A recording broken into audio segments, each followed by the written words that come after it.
Gujarat livelihood promotion company limited તેમજ ગુજરાત સરકારના સહયોગથી મોરબીના રત્નકલા ગ્રાઉન્ડ ખાતે સરસ મેળાનું આયોજન કરવામાં આવ્યું છે, જે ગઈકાલે ખુલ્લો મૂકવામાં આવ્યો હતો। ત્યારે ધારાસભ્ય કાંતિલાલ અમૃતિયા તેમજ અલગ અલગ અધિકારીઓ ત્યાં સ્થળ પર ઉપસ્થિત રહ્યા હતા। ત્યારે સરસ મેળાની અંદર અલગ અલગ જે હસ્તકલાની વસ્તુઓ છે તેનું જે મેળો છે તે યોજવામાં આવ્યો છે, જેમાં ખાસ કરીને સખી મંડળો દ્વારા આ મેળામાં અંદર ભાગ લેવામાં આવ્યો છે। ત્યારે મોટી સંખ્યામાં બહેનો આ મેળાની અંદર જોડાયા છે।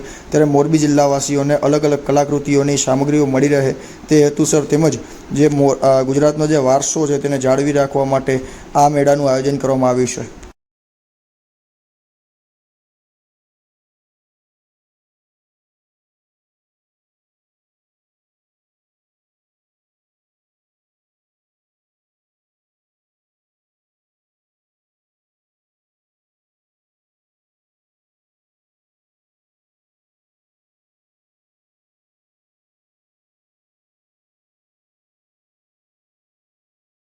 નાગરિકો અગ્રણીઓ અત્રે ઉપસ્થિત છે એ સૌનું હું આ સરસ મેળામાં હૃદયપૂર્વક અભિવાદન કરું છું, એમને આવકારું છું।